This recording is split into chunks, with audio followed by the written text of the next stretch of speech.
Hi guys, I hope everybody's doing well and that you've reached this point in the semester with a good understanding of all the various things we've already talked about.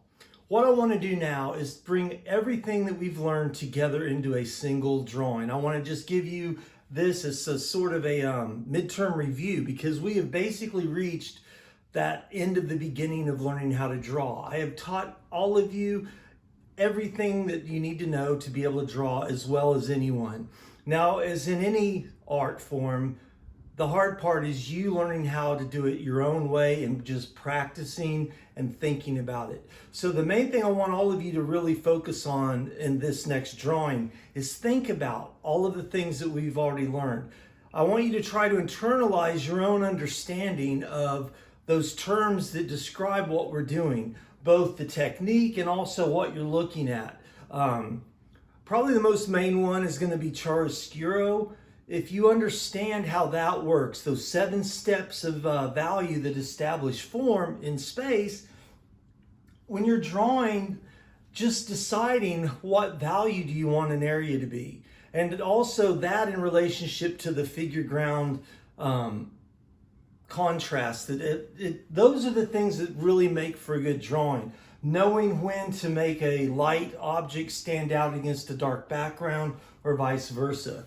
So that's the main thing I want you to really focus on is internalize the terminology, and as you're practicing your drawings, whether it's in your sketchbook or if you're dedicated on a legitimate drawing, I want you to definitely just take your time and think about how all of that goes together.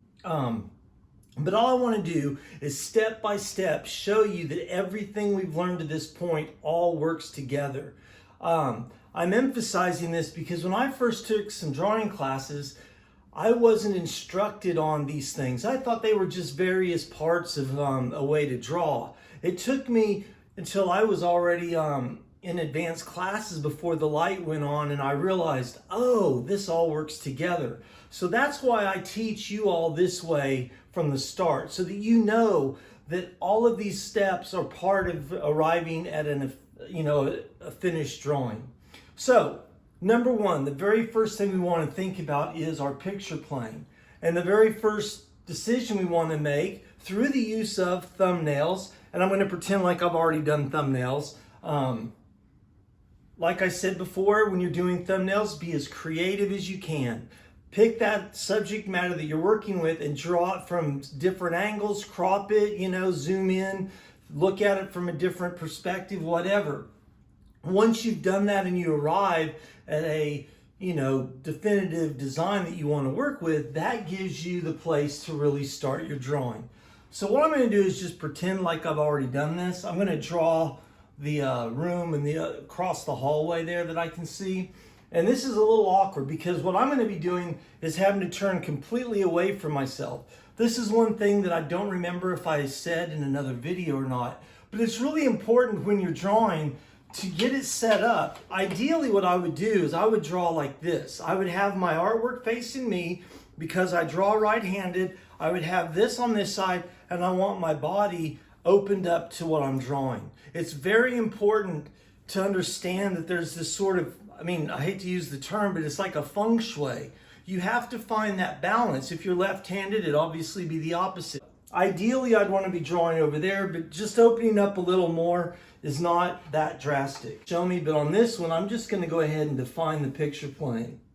If I was doing this as an official drawing to turn in, hint, hint, that means you, I would actually measure. I would probably come in, and I made the mistake on that other drawing that I posted. I totally did not regard this as serrated edge. When you're working in a tablet that's got the rings, you got to realize that there's probably a serrated edge. That is your official edge of the paper, not this. So I made the mistake of drawing out to here and I overlapped that serrated edge, and that made me feel like I ruined the drawing. So what you want to do is take into account that edge. I would probably measure in, usually I give myself about 3/8, maybe a 1/2 inch. If it's a really good sheet of paper and I'm wanting to maximize it, I would actually go as low as a 1/4 inch. Drew it in. I'm going to go with a square format. Now, if I was making a real square format, I would measure it out and make sure that I actually drew a perfect square. These are the little steps that make a huge difference in how refined and how serious your drawing seems. So what I would actually do, ideally, would be to take this out, find the edge of my paper and measure that at a 1/2 inch. And like I said before, measure several spots. Don't just make 2 of them, because if one of them's off a little bit, you may not catch it until you go, wait, that line's crooked. So if you always make several marks down the page and then measure the difference between them, you'll be pretty close every time. So that would be the official way to do it. But I'm not going to do that for this whole thing. So I now define my picture plane. I'm going to just pretend up here is my thumbnail. All I need to see in thumbnail is just an overall idea of where things are going to exist. So in my thumbnail, I'm thinking in the rule of thirds. And where do I want to place things in thirds? So over here, there's actually a cabinet. There's a chair sitting there. I want the chair to be on a third. Over here is another cabinet. I'm going to have that close to this third. And then over here is a cabinet coming off the page. And that leaves us the corner of the wall right on that third. So basically, I'm thinking in rule of thirds. I don't always do that, but for this one, just to keep it to the point and know that I've made a successful drawing, I'm just placing everything on the thirds, and I'm kind of thinking, where do I want things to be? So that'd be my basic thumbnail. If you want to go ahead and think about a few other things, like I'm thinking about lighting. It's late afternoon, there's a little bit of shaded light coming in, so I might think about where those shadows fall. Because believe it or not, just having a cast shadow makes a huge impact on the way we perceive and the mood of a drawing. So that's one of those things I'm going to do, is have some of these shadows cast, and that helps me think about my overall composition. So here is going to be my basic thumbnail idea.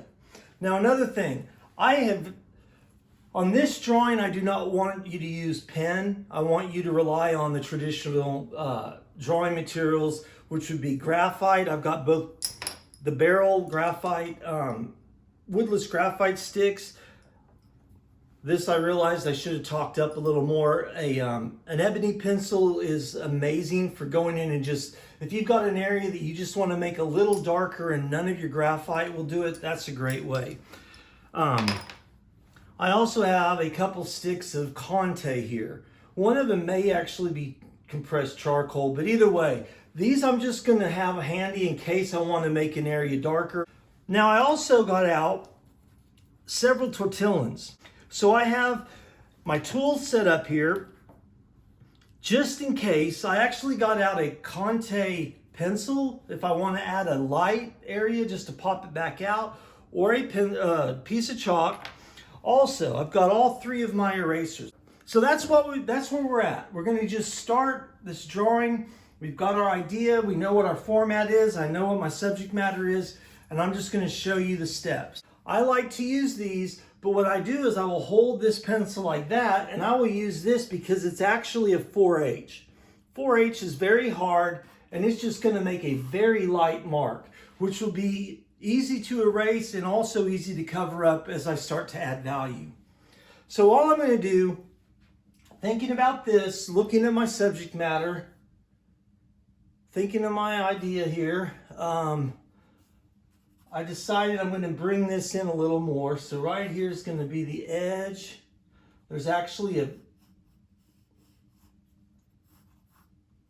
a lamp right there. And as I'm doing this, these are more of our gestures. I'm not being sketchy like this. I am making marks that go over, but it's a fluid mark. It's not a sketchy mark. You're always keeping your utensil moving. That's actually a little too sharp. So this is what we're doing. We're just lightly making marks to capture those important placements of things. So I know that if this is about there, the chair goes about here. And I'm going to stop talking for a second. I'll probably just speed this up so that I can actually focus on what I'm trying to draw, because talking distracts me.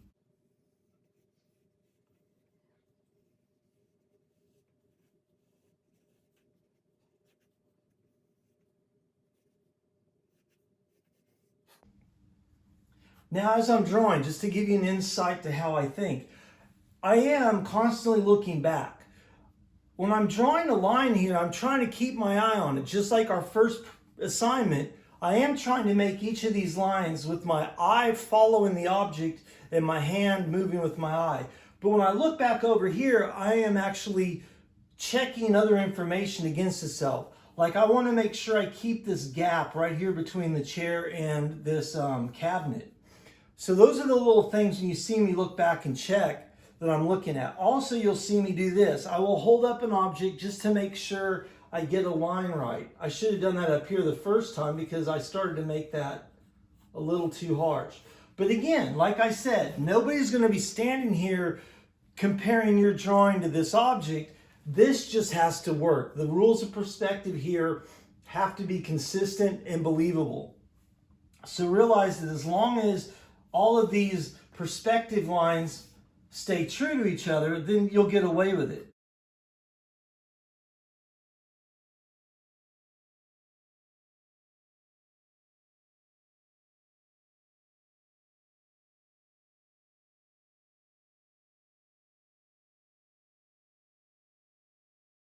Just focus and concentrate.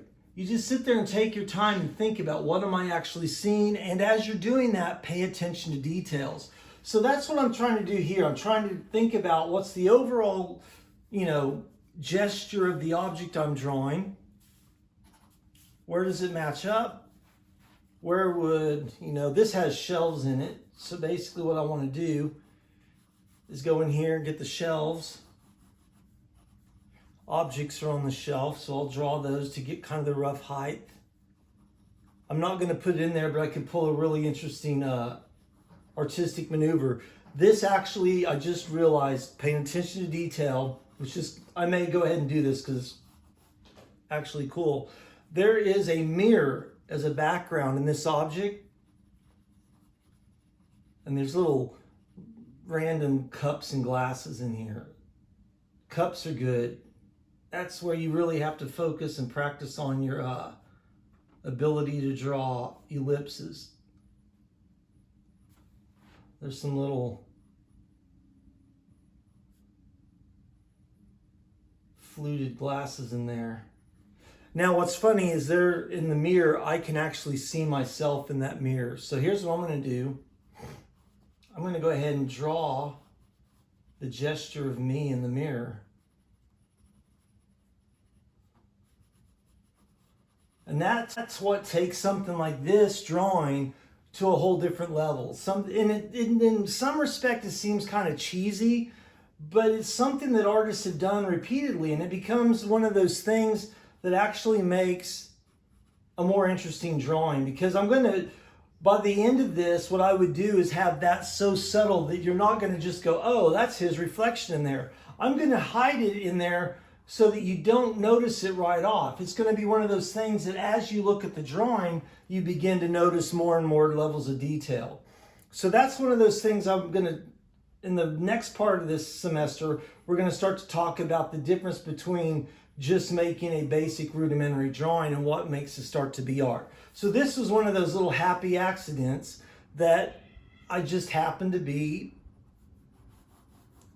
in the right place to capture that. And that's what I like about art. I really like how sometimes unexpected things just happen. It's almost like a state of mind or a state of being. When you're really in the right place with your art and your intention is really right, you're not doing it to try to, do any certain thing. Like this one, I am trying to instruct you all, but also part of that instruction is simply me wanting to show you how to make a good, authentic drawing from the most honest, straightforward place, taking into account all of these aspects that we've talked about, and how do you apply that.